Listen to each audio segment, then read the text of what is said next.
या देवी सर्वभूतेषु कुष्माण्डारूपेण संस्थिता नमस्तस्यै नमस्तस्यै नमस्तस्यै नमो नमः। प्रेम से बोलिए शेरों वाली माता की जय। आइए भक्तों, आज श्रवण करते हैं माँ कुष्मांडा की व्रत कथा। साथ में सुनेंगे श्री दुर्गा सप्तशती पाठ की 5वां अध्याय, 6ठा अध्याय, 7वां अध्याय और 8वां अध्याय, और अंत में सुनेंगे गुरुवार की कथा। तो आइए बड़े ही श्रद्धा और विश्वास के साथ श्रवण करते हैं माँ कुष्मांडा की व्रत कथा। प्रेम से बोलिए जय माता दी। माँ कुष्मांडा की पावन कथा। नवरात्रि के चौथे दिन माँ कुष्मांडा की पूजा की जाती है। माँ कुष्मांडा को अष्टभुजा देवी के नाम से भी जाना जाता है। माँ कुष्मांडा सूर्य मंडल के भीतर के लोक में रहती है। माँ कुष्मांडा की पूजा करने से रोग, दोष और यश, बल और धन में वृद्धि होती है। माँ कुष्मांडा की पूजा करने से सभी मनोकामनाएं पूरी होती है।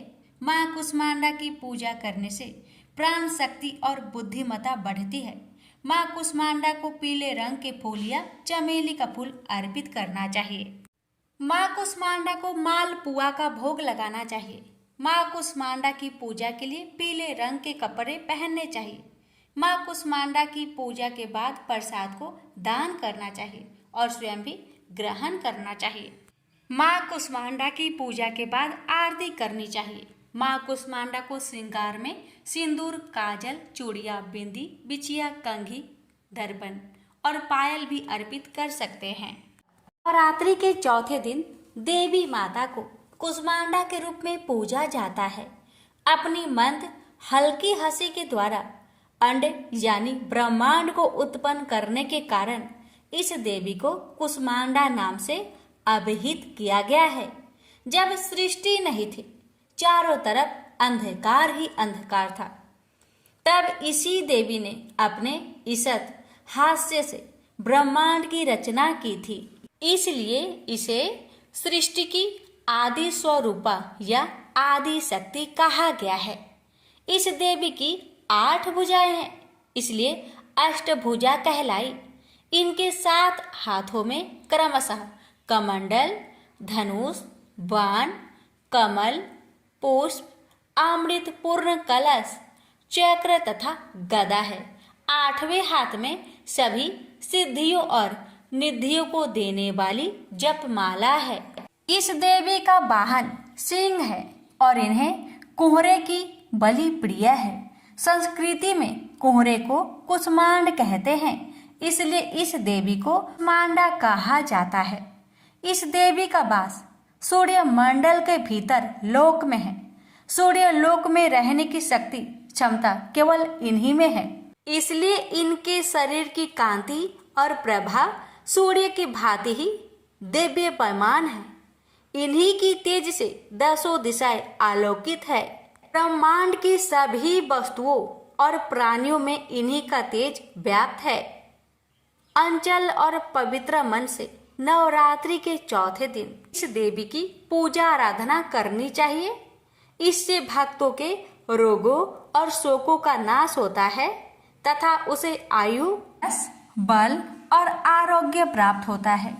ये देवी अत्य अल्प सेवा और भक्ति से ही प्रसन्न होकर आशीर्वाद देती हैं। सच्चे मन से पूजा करने वाले को सुगमता से परम पद प्राप्त होता है।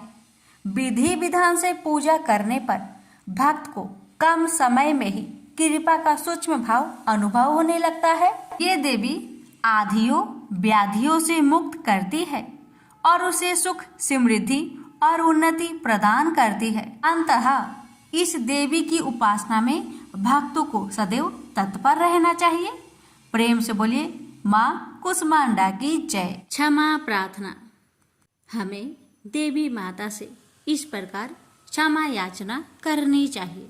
हे परमेश्वरी, मेरे द्वारा रात दिन बहुत से अपराध होते रहते हैं। मुझे अपना दास समझकर मेरे उन अपराधों को आप कृपा पूर्वक क्षमा करिए। परमेश्वरी, मैं आह्वान करना नहीं जानती, विसर्जन करना नहीं जानती तथा पूजा करने का ढंग भी नहीं जानती। हे माँ, मुझे क्षमा करिए। देवी सुरेश्वरी, मैंने जो मंत्रहीन ना मंत्रों को मैं जानती हूँ, क्रियाहीन ना क्रियाओं को जानती हूँ और भक्तिहीन ना भक्ति के प्रकार जानती हूँ। पूजन क्या है वह सब आपकी कृपा से पूरे हो। सैकड़ों अपराध करने के बाद भी जो आपके शरण में आके जगदम्बा कहकर पुकारता है, उसे वह गति प्राप्त होती है जो ब्रह्मादि देवताओं के लिए भी पाना आसान नहीं है। जगदम्बिके, मैं अपराधी हूँ, किंतु आपकी शरण में आया हूँ। इस समय दया का पात्र हूँ, आप जैसा चाहे वैसा करे। हे देवी परमेश्वरी, अज्ञान बस भूल से या बुद्धि भ्रष्ट होने के कारण मैंने जो भी न्यूनता या अधिकता कर दी हो, वह सब क्षमा करे और प्रसन्न होइए।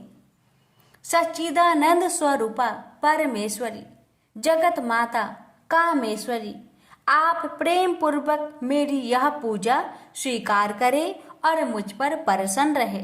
देवी सुरेश्वरी, आप गोपनीय से भी गोपनीय वस्तु की रक्षा करने वाली हैं।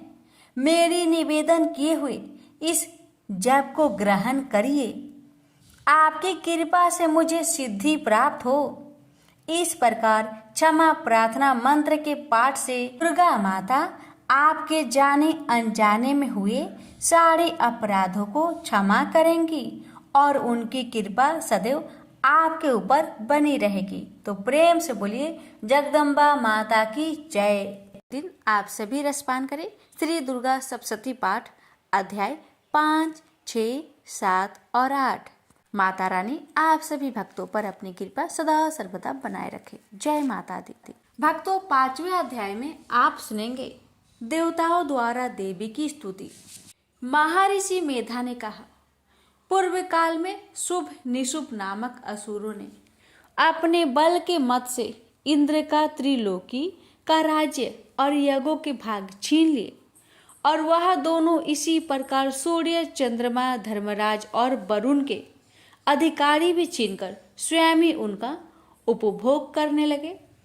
वायु और अग्नि का कार्य भी वही करने लगे और इसके पश्चात उन्होंने जिन देवताओं का राज्य छीना था उनको अपने अपने स्थान से निकाल दिए। इस तरह से अधिकार छीने हुए तथा दैत्यों द्वारा निकाले हुए देवता अपराजिता देवी का स्मरण करने लगे कि देवी ने हमको वर दिया था कि विपत्ति में मैं तुम्हारे संपूर्ण विपत्तियों को नष्ट कर दूंगी। ऐसा विचार कर सब देवता हिमालय पर गए और भगवती विष्णु माया की स्तुति करने लगे। देवताओं ने कहा, देवी को नमस्कार है, शिव को नमस्कार है, प्रकृति और भद्रा को नमस्कार है। हम लोग रुद्र, नित्य और गौरी को नमस्कार करते हैं। ज्योत्सनामयी चंद्र रूपेणी व सुख रूप देने को निरंतर नमस्कार है। शरणागतों का कल्याण करने वाली वृद्धि और सिद्धि रूपा देवी को हम बार बार नमस्कार करते हैं। और नैऋति राक्षसों की लक्ष्मी तथा सावर्णी को नमस्कार है। दुर्गा को दुर्गम स्थलों को पार करने वाली दुर्गपरा को सारा सर्वकारिणी ख्याति कृष्णा और धुर्मा देवी को सदैव नमस्कार है। अत्यंत सौम्य तथा अत्यंत रुद्र रूपा को हम नमस्कार करते हैं। उन्हें हमारा बारंबार प्रणाम है। जगत आधार भूताकृति देवी को बार बार नमस्कार करते हैं। जिस देवी को प्राणी मात्र विष्णु माया कहते हैं उनको नमस्कार है, उसको नमस्कार है। जो देवी संपूर्ण प्राणियों में चेतना कहलाती उसको नमस्कार है, उसको नमस्कार है, उसको नमस्कार है। जो देवी संपूर्ण प्राणियों में बुद्धि रूप से स्थित है उसको नमस्कार है, उसको नमस्कार है, उसको नमस्कार है। जो देवी सब प्राणियों में निद्रा रूप से विराजमान है, उसको नमस्कार है, उसको नमस्कार है, उसको नमस्कार है। जो देवी संपूर्ण प्राणियों में क्षुधा रूप से विराजमान है, उसको नमस्कार है, उसको नमस्कार है, उसको नमस्कार है। हे देवी संपूर्ण प्राणियों में छाया रूप से स्थिति है, उसको नमस्कार है, उसको नमस्कार है, उसको नमस्कार है। जो देवी सब प्राणियों में शांति रूप से स्थित है, उसको नमस्कार है, उसको नमस्कार है, उसको नमस्कार है।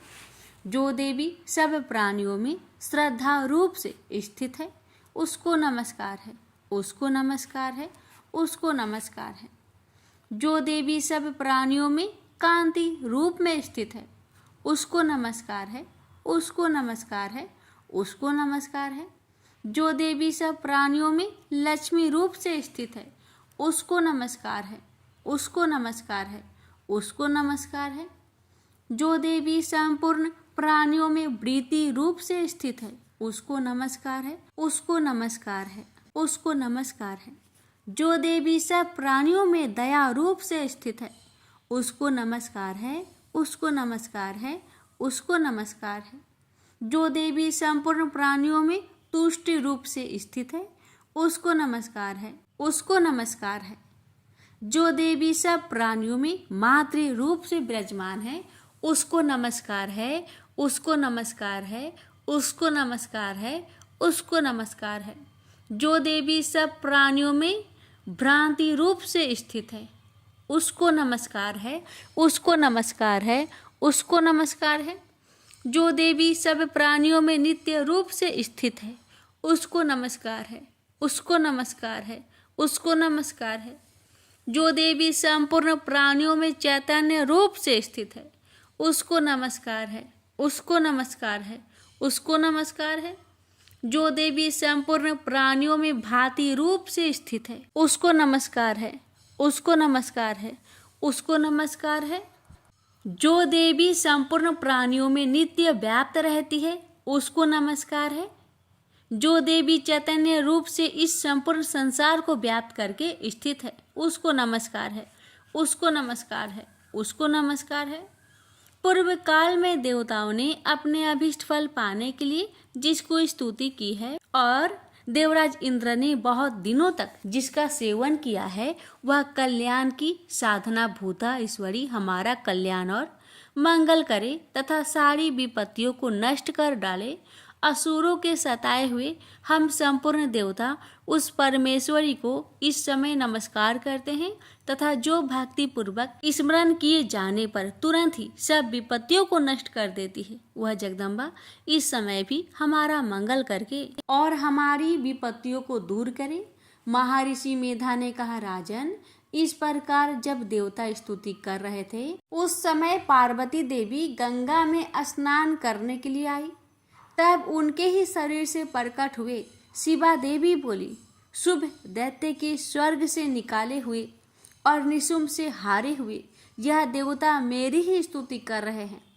पार्वती के शरीर से अंबिका निकली थी, इसलिए उसको संपूर्ण लोक में कौशिकी कहते हैं।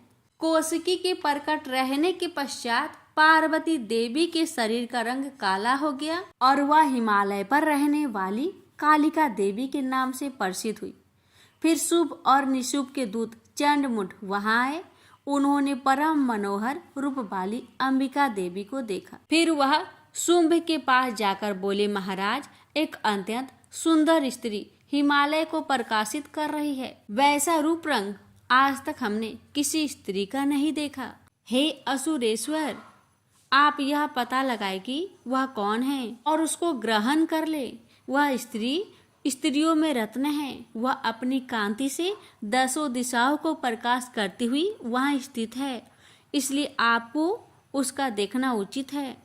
प्रभु, तीनों लोकों के हाथी, घोड़े और मणि इत्यादि जितने रत्न हैं, वह सब इस समय आपके घर में शोभ्यमान है। हाथियों में रत्न ऐरावत हाथी और उच्च श्रेवा नामक घोड़ा तो आप इंद्र से लाए हैं। हंसों द्वारा जूता हुआ विमान जो कि ब्रह्मा जी के पास था अब आपके पास है, और यह महापद्म नामक खजाना आपने कुबेर से छीना है। समुद्र ने आपको सदा खिले हुए फूलों की किजलंकनी नामक माला दी है।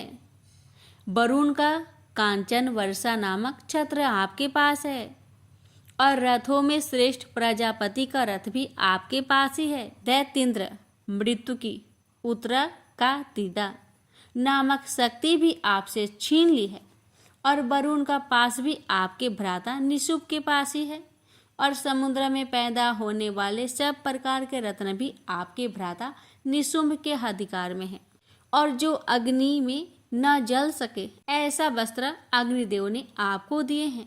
दैत्यराज, इस प्रकार सारी रत्न रूपी वस्तुएं आप संग्रह कर चुके हैं, तो फिर आप यह कल्याणमयी स्त्रियों में रत्न रूप अनुपम स्त्री ग्रहण क्यों नहीं करते? महर्षि मेधा ने कहा। चंडमुंड का यह वचन सुनकर शुंभ ने कहा, सुग्रीव को अपना दूत बनाकर देवी के पास भेजा जाए। प्रथम उसको सब कुछ समझा दिया कि वहां जाकर तुम उसको इस प्रकार कहना, और ये भी कह दिया कि जिस तरह से प्रसन्न होकर वह तुरंत यहाँ चली आए उसी प्रकार समझाकर कहना।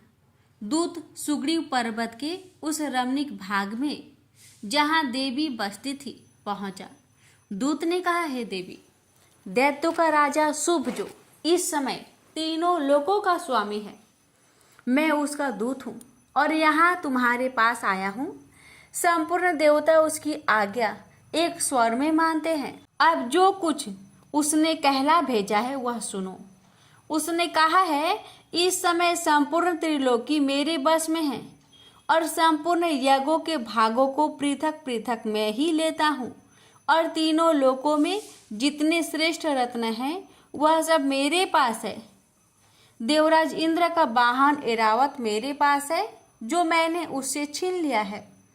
उच्च श्रवा नामक घोड़ा जो क्षीर सागर मंथन करने से प्रकट हुआ था, उसे देवताओं ने मुझे समर्पित किया है। हे सुंदरी, इनके अतिरिक्त और भी जो रत्न भूषण पदार्थ देवताओं के पास थे वह सब मेरे पास है। हे देवी, मैं तुम्हें संसार की स्त्रियों में रत्न मानता हूँ, क्योंकि रत्नों का उपभोग करने वाला मैं ही हूँ। हे चंचल कटाक्षों वाली सुंदरी, अब यह मैं तुझ पर छोड़ता हूँ कि तू मेरे या मेरे भाई महापराक्रमी निशुंभ की सेवा में आ जाए। यदि तू मुझे वरेगी तो तुझे अतुल महान ऐश्वर्य की प्राप्ति होगी। अतः तुम अपनी बुद्धि से यह विचार कर मेरे पास चली आओ। महर्षि मेधा ने कहा। दूत के ऐसा कहने पर संपूर्ण जगत का कल्याण करने वाली भगवती दुर्गा मन ही मन मुस्कुराई और इस प्रकार कहने लगी। देवी ने कहा, हे दूत, तू जो कुछ कह रहा है वह सत्य है और इसमें किंचित मात्र भी झूठ नहीं है। शुंभ इस समय तीनों लोकों का स्वामी है और निशुंभ भी इसी तरह पराक्रमी है, किंतु इसके संबंध में मैं जो प्रतिज्ञा कर चुकी हूँ उसे मैं कैसे झुठला सकती हूँ। अतः तू मैंने जो प्रतिज्ञा की है उसे सुन। जो मुझे युद्ध में जीत लेगा और मेरे अभिमान को खंडित करेगा और बल में मेरे समान होगा, वही मेरा स्वामी होगा। इसलिए शुंभ अथवा महापराक्रमी निशुंभ यहाँ आवे और युद्ध में जीतकर मुझसे विवाह कर ले। इसमें भला देर की क्या आवश्यकता है। दूत ने कहा, हे देवी, तुम अभिमान में भरी हुई हो, मेरे सामने तुम ऐसी बात ना करो। इस त्रिलोकी में मुझे तो ऐसा कोई दिखाई नहीं देता जो कि शुंभ और निशुंभ के सामने ठहर सके। हे देवी, जब अन्य देवताओं में से कोई शुंभ व निशुंभ के सामने युद्ध में ठहर नहीं सकता, तो फिर तुम जैसी स्त्री उनके सामने रणभूमि में ठहर सकेगी। जिन शुंभ आदि असुरों के सामने इंद्र आदि देवता नहीं ठहर सके, तो फिर तुम अकेली स्त्री उनके सामने कैसे ठहर सकोगी। अतः तुम मेरा कहना मानकर उनके पास चली चलो, नहीं तो जब वह तुम्हें केस पकड़कर घसीटते हुए ले जावेंगे तो तुम्हारा गौरव नष्ट हो जाएगा। इसलिए मेरी बात मान लो। देवी ने कहा, जो कुछ तुमने कहा ठीक है। शुंभ और निशुंभ बड़े बलवान हैं, लेकिन मैं क्या कर सकती हूँ। क्योंकि मैं बिना विचारे प्रतिज्ञा कर चुकी हूँ। इसलिए तुम जाओ और मैंने जो कुछ कहा है वह सब आदर पूर्वक असुरेंद्र से कह दो। इसके पश्चात जो वह उचित समझे कर ले। जय माता दी। छठे अध्याय में सुनेंगे धूम्रलोचन वध की कथा। महर्षि मेधा ने कहा, देवी की बात सुनकर दूत क्रोध में भरा हुआ वहां से असुरेंद्र के पास पहुंचा और सारा वृत्तांत उसे कह सुनाया। दूत की बात सुन असुरेंद्र के क्रोध का पारावार न रहा और उसने अपनी सेनापति धूम्रलोचन से कहा, धूम्रलोचन, तुम अपनी सेना सहित शीघ्र वहां जाओ और उस दुष्टा को केसों से पकड़कर घसीटते हुए यहाँ ले आओ। यदि उसकी रक्षा के लिए कोई दूसरा खड़ा हो, चाहे वह देवता, यक्ष अथवा गंधर्व ही क्यों ना हो, उसको तुम अवश्य मार डालना। महर्षि मेधा ने कहा। शुंभ के इस प्रकार आज्ञा देने पर धूम्रलोचन 60,000 राक्षसों की सेना को साथ लेकर वहां पहुंचा और देवी को देख ललकार कर कहने लगा, अरे तू शुभ और निशुभ के पास चल। यदि तू प्रसन्नता पूर्वक मेरे साथ न चलेगी तो मैं तुझे केसों से घसीटता हुआ ले चलूंगा। देवी कहने लगी, असुरेंद्र का भेजा हुआ तेरे जैसा बलवान यदि बलपूर्वक मुझे ले जावेगा तो ऐसी दशा में मैं तुम्हारा क्या कर सकती हूँ। महर्षि मेधा ने कहा। ऐसा कहने पर धूम्रलोचन उसकी ओर लपका, किंतु देवी ने उसे अपनी हुक्कार से ही भस्म कर डाला। यह देखकर असुर सेना क्रोध होकर देवी की ओर बढ़ी, परंतु अंबिका ने उन पर तीखे बाणों, शक्तियों तथा फरसों की वर्षा आरंभ कर दी। इतने में देवी का वाहन भी अपनी ग्रीवा के बालों को झटकता हुआ और बड़ा भारी शब्द करता हुआ असुर सेना में कूद पड़ा। उसने कई असुर अपने पंजों से, कई अपने जबड़ा से और कई को धरती पर पटक कर अपनी दांतों से घायल करके मार डाला। उसने कई असुरों को अपने नखों से पेट फाड़ डाले और कई असुरों को तो केवल थप्पड़ मारकर सिर धड़ से अलग कर दिया। कई असुरों की भुजाएं और सिर तोड़ डाले और गर्दन के बालों को हिलाते हुए उनके कई असुरों को पकड़कर पेट फाड़ कर उनका रक्त पी डाला। इस प्रकार देवी के उस महावाहन सिंह ने क्षण भर में असुर सेना को समाप्त कर दिया। शुंभ ने यह सुना कि देवी ने धूम्रलोचन असुर को मार डाला है और उसके सिंह ने सारी सेना का संहार कर दिया। तब उसका बड़ा क्रोध आया। उसके मारे क्रोध के होठ फड़कने लगे और उसने चंड और मुंड नामक महाअसुरों को आज्ञा दी, हे चंड, हे मुंड, तुम अपने साथ एक बड़ी सेना लेकर वहां जाओ और उस देवी के बाल पकड़कर और बांधकर तुरंत यहाँ ले आओ। यदि उसको यहाँ लाने में किसी प्रकार का संदेह हो तो अपनी सेना सहित उससे लड़ते हुए उसको मार डालो और जब वह दुष्ट और उसका सिंह दोनों मारे जाए तभी उसको बांधकर यहाँ ले आना। प्रेम से बोलिए जय माता दी। 7वें अध्याय में आप रसपान करेंगे चंड और मुंड की वध की कथा। महर्षि मेधा ने कहा, दैत्यराज की आज्ञा पाकर चंड और मुंड चतुरंगिनी सेना को साथ लेकर हथियार उठाए देवी से लड़ने के लिए चल दिए। हिमालय पर्वत पर पहुंचकर उन्होंने मुस्कुराती हुई देवी को, जो सिंह पर बैठी हुई थी, देखा। अब उनको पकड़ने के लिए तलवारें लेकर उनकी ओर बढ़े। तब अंबिका को उन पर बड़ा क्रोध आया और मारे क्रोध के उनका मुख काला पड़ गया, उनकी भ्रुकुटियां चढ़ गई और उनके ललाट में से अत्यंत भयंकर तथा अत्यंत विस्तृत मुख वाली, लाल आंखों वाली काली प्रकट हुई, जो अपने हाथों में तलवार और पास लिए हुए थी। वह विचित्र खड्ग धारण किए हुए थी तथा चीते के चर्म की साड़ी एवं नरमुंड की माला पहन रखी थी। उसका मांस सूखा हुआ था और शरीर केवल हड्डियों का ढांचा था और भयंकर शब्द से दिशाओं को पूर्ण कर रही थी। वह असुर सेना पर टूट पड़ी और दैत्यों को भक्षण करने लगी।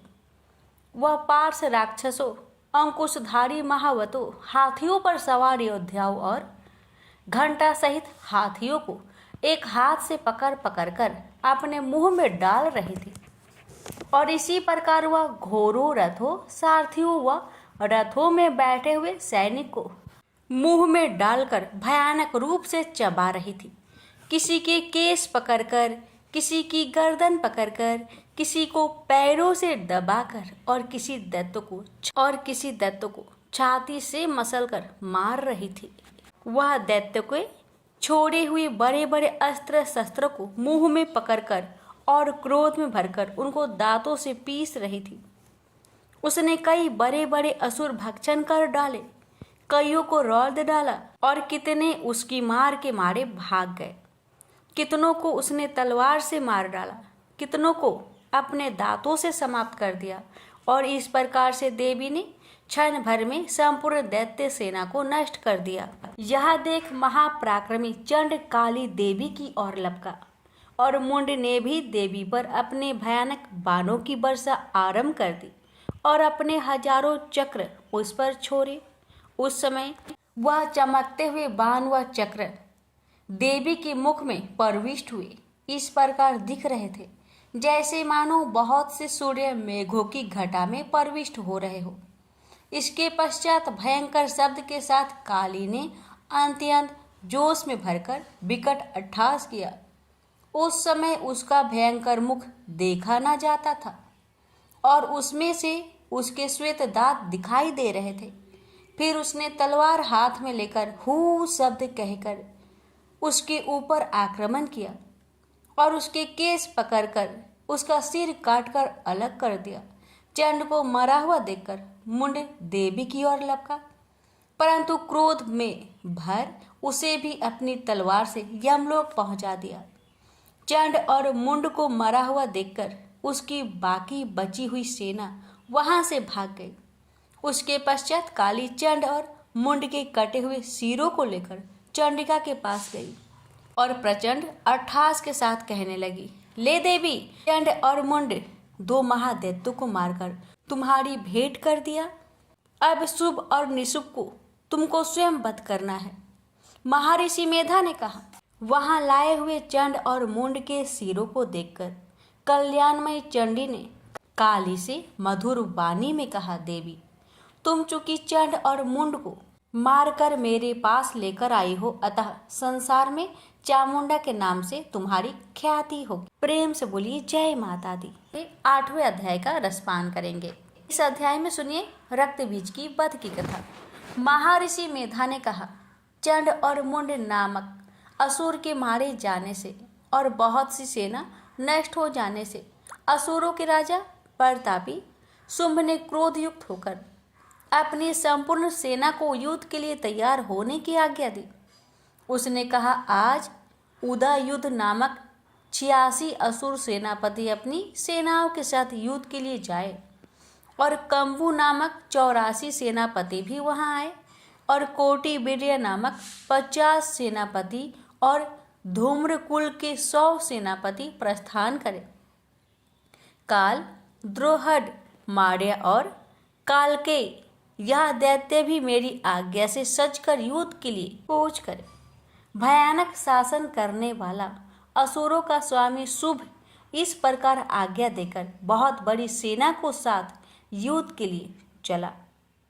उसकी सेना को अपनी ओर आता देखकर चंडिका ने अपनी धनुष की टंकार से पृथ्वी और आकाश के बीच का भाग गुज्जा दिया। राजन, इसके पश्चात देवी के सिंह ने दहाड़ना आरंभ कर दिया और अंबिका को घंटे के शब्दों ने उसको और भी बढ़ा दिया। धनुष की टंकार, शेर की दहाड़ और घंटे के शब्द से पृथ्वी और आकाश के बीच का भाग गूंज उठा और इसके साथ ही देवी ने अपने मुख को और भी भयानक बना लिया। ऐसे भयंकर शब्द को सुनकर राक्षस सेना ने देवी तथा उसके इर्द गिर्द घेरा डाल दिया। राजन, उस समय दैत्यों के नाश के लिए और देवताओं के हित के लिए ब्रह्मा, शिव, कार्तिकेय, विष्णु तथा इंद्र आदि देवों की शक्तियां जो अत्यंत पराक्रम और बल से संपन्न थी, उनके शरीर से निकलकर उसी रूप में चंडिका देवी के पास गई। जिस देवता का जैसा रूप था, जैसे आभूषण थे और जैसा वाहन था, वैसा ही रूप, आभूषण और वाहन लेकर उन देवताओं की शक्तियां दैत्यों से युद्ध करने के लिए आई। हंस युक्त विमान में बैठकर और रुद्राक्ष की माला तथा कमंडलु धारण करके ब्रह्मा जी की शक्ति आई। वृषभ पर सवार होकर, हाथ में त्रिशूल लेकर, महानाग का कंकन पहनकर और चंद्र रेखा से भूषित होकर भगवान शंकर की शक्ति महेश्वरी आई। और मोर पर आरूढ़ होकर हाथ में शक्ति लिए दैत्यों से युद्ध करने के लिए कार्तिकेय जी की शक्ति उन्हीं का रूप धारण करके आई। भगवान विष्णु की शक्ति गरुड़ पर सवार होकर शंख, चक्र, गदा, धनुष तथा खड्ग हाथ में लिए हुए आई। श्री हरि की शक्ति बाराही 12 का शरीर धारण करके आई और नरसिंह के समान शरीर धारण करके उनकी शक्ति नरसिंही भी आई।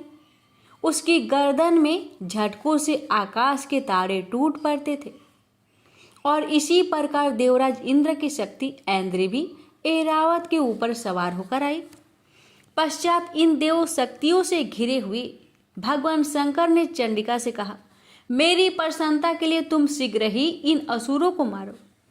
इसके पश्चात देवी के शरीर में अत्यंत उग्र रूप वाली और सैकड़ों गिदड़ियों के समान आवाज करने वाली चंडिका शक्ति प्रकट हुई।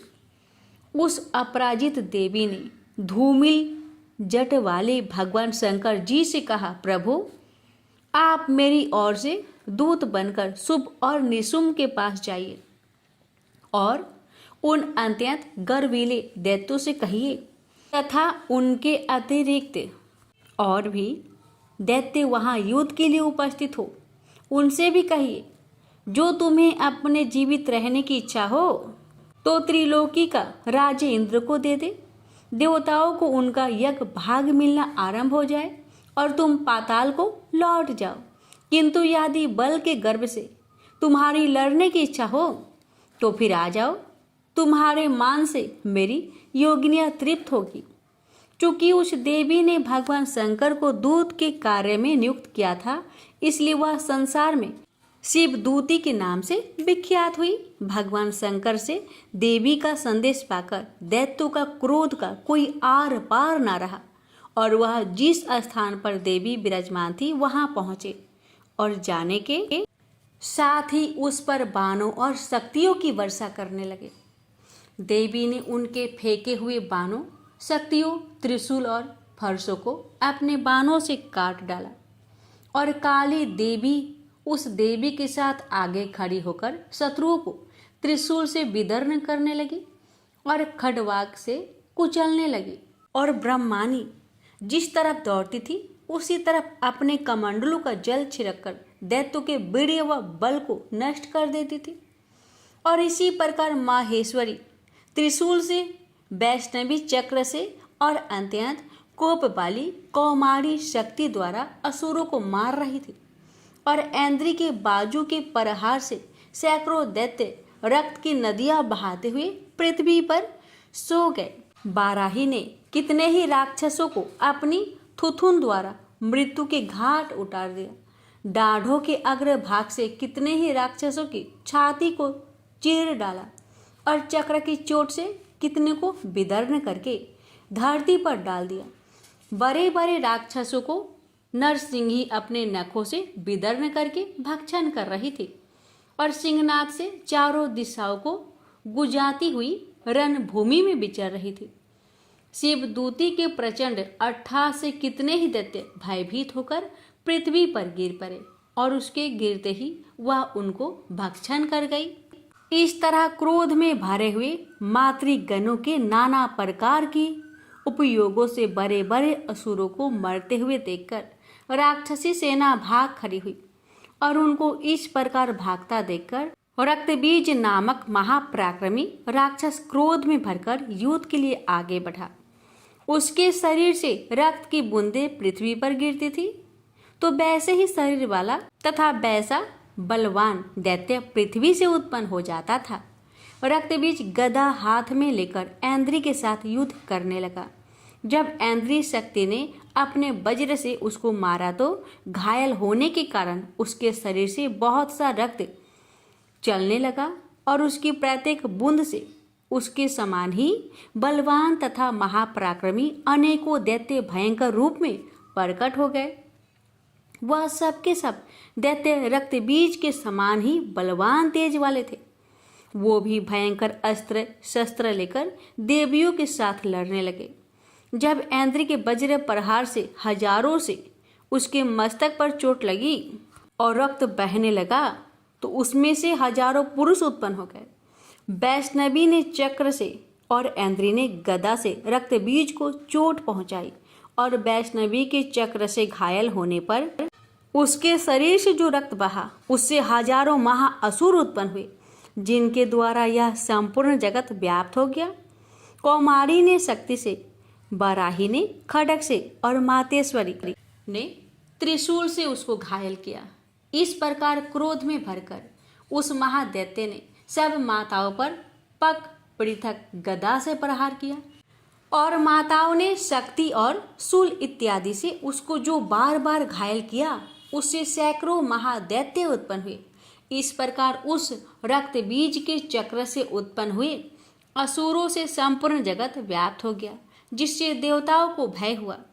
देवताओं को भयभीत देखकर चंडिका ने काली से कहा, चामुंडे, अपने मुख को बड़ा करो और मेरे शस्त्रघात से उत्पन्न हुए रक्त बिंदुओं तथा रक्त बिंदुओं से उत्पन्न हुए महाअसुरों को तुम अपने इस मुख से भक्षण करती जाओ। इस प्रकार रक्त बिंदुओं से उत्पन्न हुए महादैत्य को भक्षण करते हुए तुम रण में विचरो। इस प्रकार रक्त क्षीण होने से यह दैत्य नष्ट हो जाएंगे। तुम्हारे भक्षण करने के कारण अन्य दैत्य उत्पन्न नहीं होंगे। काली से इस प्रकार कहकर चंडिका देवी ने रक्त बीज पर अपने त्रिशूल से प्रहार किया और काली देवी ने अपने मुख में उसका रक्त ले लिया। तब उसने अपनी गदा से चंडिका पर प्रहार किया। प्रहार से चंडिका को तनिक भी कष्ट ना हुआ। हाँ, उसके शरीर से बहुत सा रक्त बहने लगा, लेकिन उसके गिरने के साथ ही काली ने उसको मुख में ले लिया। काली के मुख में उस रक्त से जो असुर उत्पन्न हुए उसको उसने भक्षण कर लिया और रक्त को पीती गई। तदंतर देवी ने रक्त बीज को, जिसका कि खून काली ने पिया था, चंडिका ने वज्र बाण तथा खड्ग तथा रिष्ट इत्यादि से मार डाला। राजन, अनेक प्रकार के शस्त्रों से मरा हुआ और खून से वंचित हुआ महादैत्य रक्तबीज पृथ्वी पर गिर पड़ा। राजन, उसके गिरने से देवता अत्यंत प्रसन्न हुए और माताएं उन असुरों का रक्त पीने के पश्चात उद्धत होकर नृत्य करने लगी। प्रेम से बोलिए जय माता दी। प्यारे भक्तों, श्री दुर्गा सप्तशती पाठ की 8वां अध्याय यहीं पर समाप्त होता है। देवगुरु बृहस्पति जी की व्रत कथा। प्राचीन काल की बात है। किसी राज्य में एक बड़ा प्रतापी और दानी राजा राज्य करता था। वह हर गुरुवार को व्रत रखकर दीन दुखियों की मदद करके पुण्य प्राप्त करता था। परंतु ये बात उसकी रानी को अच्छी नहीं लगती थी। वह न तो व्रत करती थी और न ही दान पुण्य में विश्वास रखती थी। इतना ही नहीं, वह राजा को भी ऐसा करने से मना करती थी। एक समय की बात है। राजा शिकार खेलने के लिए वन में गए। घर पर रानी और दासी थी। उसी समय गुरु बृहस्पति देव साधु का रूप धारण कर राजा के दरवाजे पर भिक्षा मांगने आए। साधु ने जब रानी से भिक्षा मांगी तो वह कहने लगी, हे साधु महाराज, मैं इस दान और पुण्य से तंग आ गई हूँ। आप कोई ऐसा उपाय बताएं जिससे कि सारा धन नष्ट हो जाए और मैं आराम से रह सकूं। इतना सुनकर बृहस्पति देव ने कहा, हे देवी, तुम बड़ी विचित्र हो। संतान और धन से कोई दुखी होता है?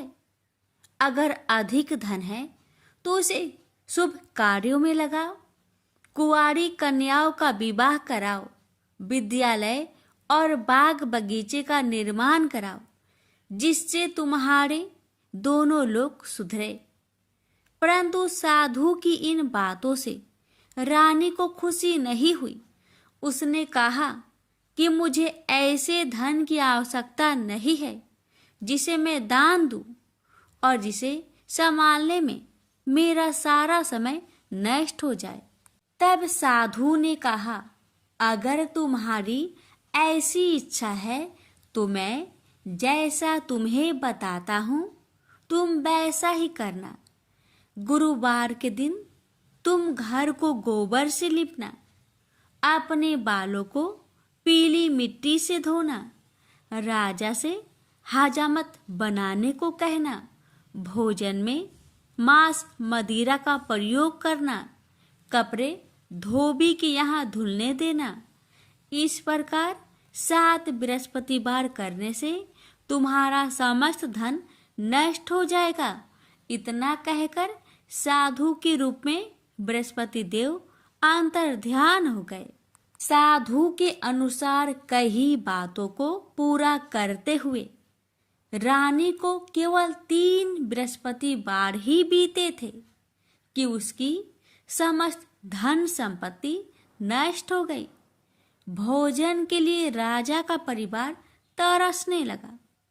तब एक दिन राजा ने रानी से बोला कि हे रानी, तुम यहीं रहो, मैं दूसरे देश को जाता हूँ, क्योंकि यहाँ पर सभी लोग मुझे जानते हैं, इसलिए मैं कोई छोटा कार्य नहीं कर सकता।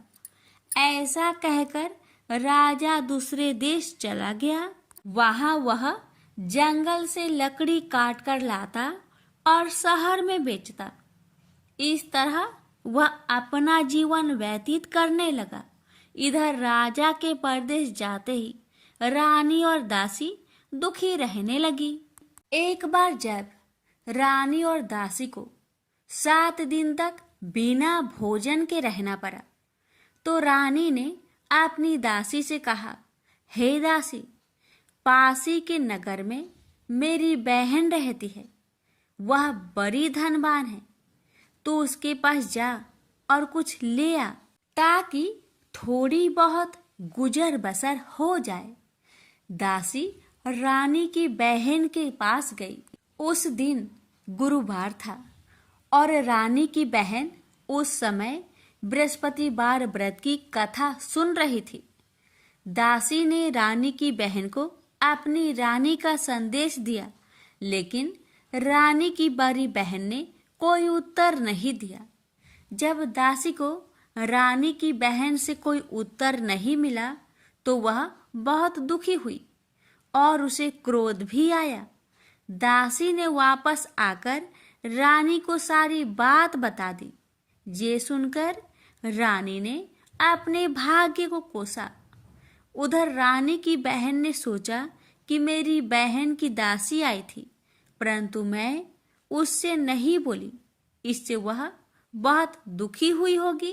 कथा सुनकर और पूजा समाप्त करके वह अपनी बहन के घर आई और कहने लगी, हे बहन, मैं बृहस्पतिवार का व्रत कर रही थी, तुम्हारी दासी मेरे घर आई थी, परंतु जब तक कथा होती है तब तक ना तो उठते हैं और ना ही बोलते हैं, इसलिए मैं नहीं बोली। बताओ दासी, क्यों आई थी? रानी बोली, बहन, तुमसे क्या छिपाऊं, हमारे घर में खाने तक को अनाज नहीं था। ऐसा कहते कहते रानी की आंखें भर आई। उसने दासी समेत पिछले 7 दिनों से भूखे रहने तक की बात अपनी बहन को विस्तार पूर्वक सुना दी। रानी की बहन बोली, देखो बहन, भगवान बृहस्पति देव सबकी मनोकामना को पूर्ण करते हैं। देखो, शायद तुम्हारे घर में अनाज रखा हो। पहले तो रानी को विश्वास नहीं हुआ, पर बहन के आग्रह करने पर उसने अपनी दासी को अंदर भेजा तो उसे सचमुच अनाज से भरा एक घड़ा मिल गया। यह देखकर दासी को बड़ी हैरानी हुई। दासी रानी से कहने लगी, हे रानी, जब हमको भोजन नहीं मिलता तो हम व्रत ही तो करते हैं, इसलिए क्यों ना इनसे व्रत और कथा की विधि पूछ ली जाए ताकि हम भी व्रत कर सके। तब रानी ने अपनी बहन से बृहस्पतिवार व्रत के बारे में पूछा।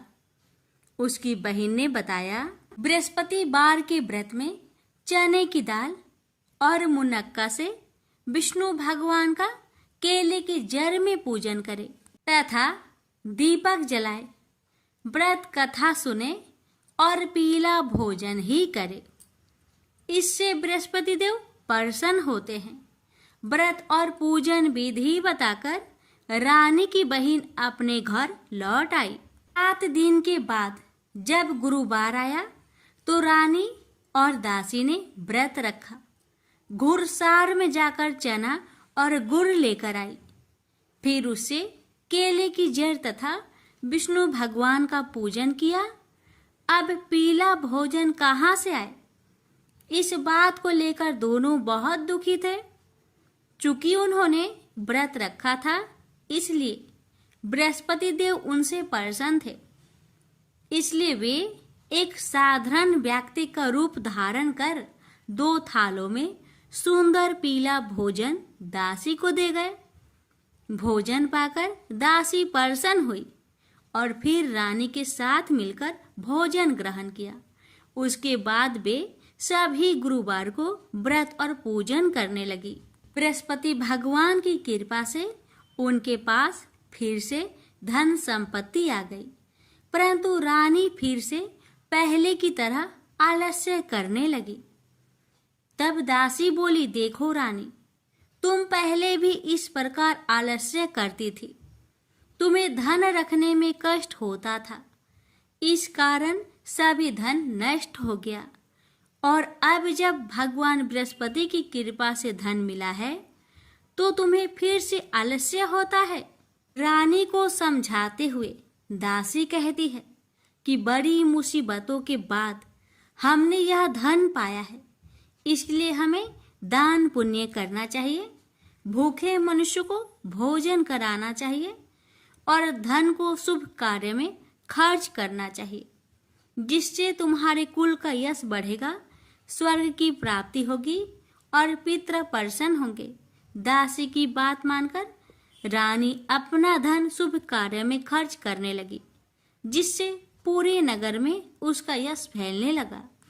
बृहस्पतिवार व्रत कथा के बाद श्रद्धा के साथ आरती की जानी चाहिए। इसके बाद प्रसाद बांटकर उसे ग्रहण करना चाहिए। एक दिन राजा दुखी होकर जंगल में एक पेड़ के नीचे आसन जमाकर बैठ गया।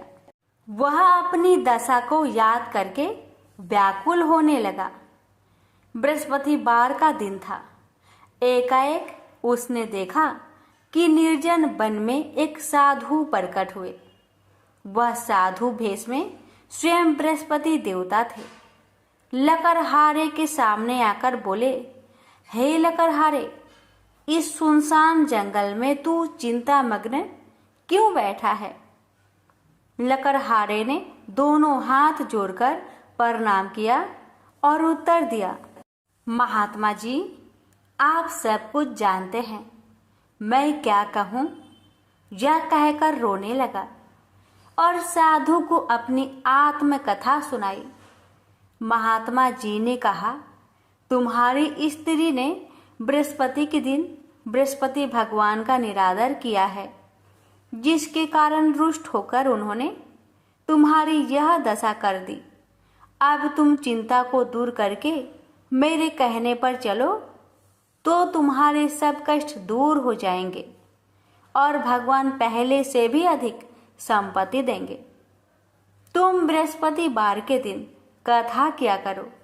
2 पैसे के चने मुनक्का लाकर उसका प्रसाद बनाओ और शुद्ध जल से लोटे में शक्कर मिलाकर अमृत तैयार करो। कथा के पश्चात अपने सारे परिवार और सुनने वाले प्रेमियों में अमृत व प्रसाद बांटकर आप भी ग्रहण करो। ऐसा करने से भगवान तुम्हारी सब मनोकामनाएं पूरी करेंगे। साधु के ऐसे वचन सुनकर लकड़हारा बोला, हे प्रभु, मुझे लकड़ी बेचकर इतना पैसा नहीं मिलता जिससे भोजन के उपरांत कुछ बचा सकूं। मैंने रात्रि में अपने स्त्री को व्याकुल देखा है और मेरे पास कुछ भी नहीं जिससे मैं उसकी खबर मंगा सकूं। साधु ने कहा, हे लकड़हारे, तुम किसी बात की चिंता मत करो। बृहस्पति के दिन तुम रोजाना की तरह लकड़ियां लेकर शहर को जाओ। तुम्हारे रोज से दुगुना धन प्राप्त होगा जिससे तुम भली भांति भोजन कर लोगे तथा बृहस्पति देव की पूजा का सामान भी आ जाएगा। इतना कहकर साधु अंतर्ध्यान हो गए। धीरे धीरे समय व्यतीत होने पर फिर वही बृहस्पतिवार का दिन आया। लकड़हारा जंगल से लकड़ी काटकर किसी शहर में बेचने गया।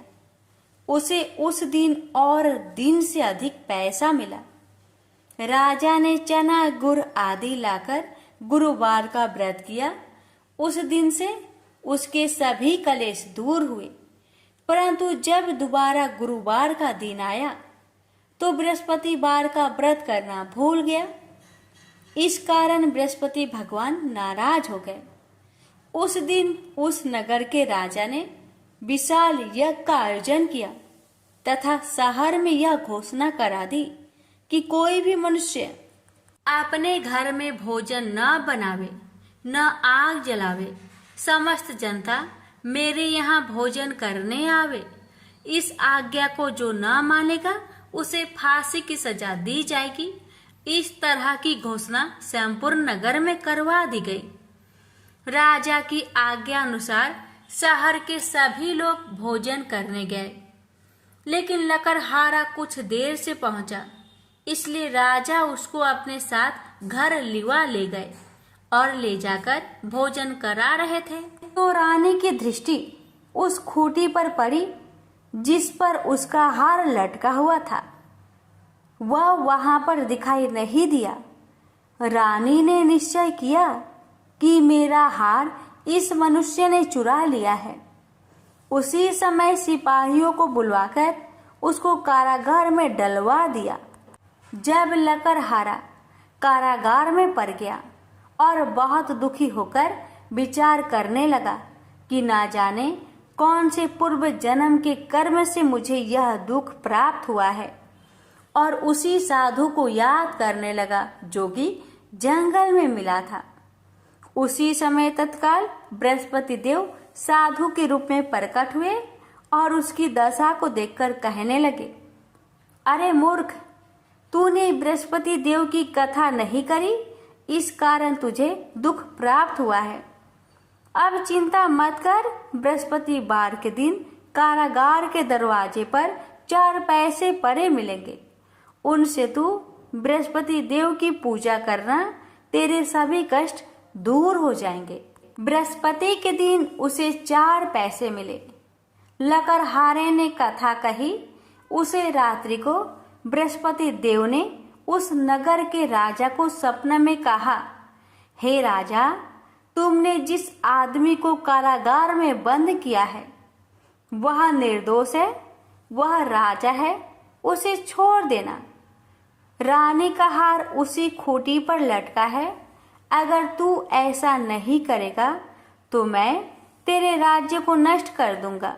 इस तरह रात्रि के सपनों को देखकर राजा प्रातः काल उठा और खूंटी पर हार देखकर लकड़हारे को बुलाकर क्षमा मांगी तथा लकड़हारे को योग सुंदर वस्त्र आभूषण देकर विदा कर दिया। बृहस्पति देव की आज्ञा अनुसार लकड़हारा अपने नगर को चल दिया। राजा जब अपने नगर के निकट पहुंचा तो उसे बड़ा आश्चर्य हुआ। नगर में पहले से अधिक बाग, तालाब, कुएं तथा बहुत सी धर्मशाला, मंदिर आदि बन गई है। राजा ने पूछा, यह किसका बाग और धर्मशाला है? तब नगर के सब लोग कहने लगे, यह सब रानी और बांदी की है। तो राजा को आश्चर्य हुआ और गुस्सा भी आया। जब रानी ने यह खबर सुनी कि राजा आ रहे हैं, तो उन्होंने बांदी से कहा कि हे दासी, देख, राजा हमको कितनी बुरी हालत में छोड़ गए थे। हमारी ऐसी हालत देखकर वह लौट न जाए, इसलिए तू दरवाजे पर खड़ी हो जा। आज्ञा अनुसार दासी दरवाजे पर खड़ी हो गई। राजा आए तो उन्हें अपने साथ लिवा लाई।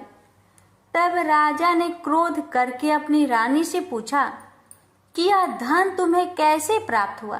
तब उन्होंने कहा, हमें यह सब धन बृहस्पति देव के इस व्रत के प्रभाव से प्राप्त हुआ है। राजा ने निश्चय किया कि 7 रोज बाद तो सभी बृहस्पति देव का पूजन करते हैं, परंतु मैं प्रतिदिन दिन में 3 बार कहानी तथा रोज व्रत किया करूंगा। अब हर समय राजा ने दुपट्टे में चने की दाल बांधी रहती तथा दिन में 3 बार कहानी कहता। एक रोज राजा ने विचार किया कि चलो अपनी बहन के यहाँ हो आवे। इस तरह निश्चय कर राजा घोड़े पर सवार हो अपनी बहन के यहाँ को चलने लगा। मार्ग में उसने देखा कि कुछ आदमी एक मुर्दे को लिए जा रहे हैं। उन्हें रोककर राजा कहने लगा, अरे भाइयों, मेरी बृहस्पति देव की कथा सुन लो। वे बोले, लो, हमारा तो आदमी मर गया है, इसको अपनी कथा की परी है। परंतु कुछ आदमी बोले, अच्छा कहो, हम तुम्हारी कथा भी सुनेंगे। राजा ने दाल निकाली और जब कथा आधी हुई थी कि मुर्दा हिलने लग गया, और जब कथा समाप्त हो गई तो राम राम करके मनुष्य उठकर खड़ा हो गया। आगे मार्ग में उसे किसान खेत में हल चलाता मिला। राजा ने उसे देख और उससे बोले, अरे भैया, तुम मेरी बृहस्पति बार की कथा सुन लो। किसान बोला, जब तक मैं तेरी कथा सुनूंगा तब तक 4 हरैया जोत लूंगा। जा अपनी कथा किसी और को सुनाना। इस तरह राजा आगे चलने लगा। राजा के हंसते ही बैल पछाड़ खाकर गिर गए तथा किसान के पेट में बड़ी जोर का दर्द होने लगा। उस समय उसकी माँ रोटी लेकर आई। उसने जब यह देखा तो अपने पुत्र से सब हाल पूछा और बेटे ने भी सभी हाल कह दिया। तो बुढ़िया दौड़ी दौड़ी उस घोड़ सवार के पास गई और उससे बोली कि मैं तेरी कथा सुनूंगी, तू अपनी कथा मेरे खेत पर चलकर ही कहना। राजा ने बुढ़िया के खेत पर जाकर कथा कही। इसके सुनते ही वह बैल उठ खड़ा हुई तथा किसान के पेट का दर्द भी बंद हो गया। राजा अपनी बहन के घर पहुंचा। बहन ने भाई की खूब मेहमानी की। दूसरे रोज प्रातःकाल राजा जागा तो वह देखने लगा कि सब लोग भोजन कर रहे हैं। राजा ने अपनी बहन से कहा, ऐसा कोई मनुष्य है जिसने भोजन नहीं किया हो? मेरी बृहस्पति बार की कथा सुन ले। बहन बोली, हे भैया, यह देश ऐसा ही है कि पहले यहाँ लोग भोजन करते हैं, बाद में अन्य काम करते हैं। अगर कोई पड़ोस में हो तो देख आऊं। वह ऐसा कहकर देखने चली गई, परंतु उसे कोई ऐसा व्यक्ति नहीं मिला जिसने भोजन न किया हो। अतः वह एक कुम्हार के घर गई जिसका लड़का बीमार था। उसे मालूम हुआ कि उनके यहाँ 3 रोज से किसी ने भोजन नहीं किया है। रानी ने अपने भाई की कथा सुनने के लिए कुम्हार से कहा। वह तैयार हो गया। राजा ने जाकर बृहस्पति बार की कथा कही, जिसको सुनकर उसका लड़का ठीक हो गया। अब तो राजा की प्रशंसा होने लगी। एक रोज राजा ने अपनी बहन से कहा कि हे बहन, हम अपने घर को जाएंगे, तुम भी तैयार हो जाओ। राजा की बहन ने अपनी सास से कहा। सास ने कहा, हाँ चली जा, परंतु अपने लड़कों को मत ले जाना, क्योंकि तेरे भाई के कोई औलाद नहीं है। बहन ने अपने भैया से कहा, हे भैया, मैं तो चलूंगी पर कोई बालक नहीं जाएगा। राजा बोला, जब कोई बालक नहीं चलेगा तब तुम ही क्या करोगी? बड़े दुखी मन से राजा अपने नगर को लौट आया। राजा ने अपनी रानी से कहा, हम निरवंशी है, हमारा मुंह देखने का धर्म नहीं है और कुछ भोजन आदि नहीं किया। रानी बोली, हे प्रभु, बृहस्पति देव ने हमें सब कुछ दिया है, वह हमें औलाद अवश्य देंगे। उसी रात को बृहस्पति देव ने राजा से सपने में कहा, हे राजा, उठ, सभी सोच त्याग दे, तेरी रानी गर्भ से है। राजा को यह बात सुनकर बड़ी खुशी हुई।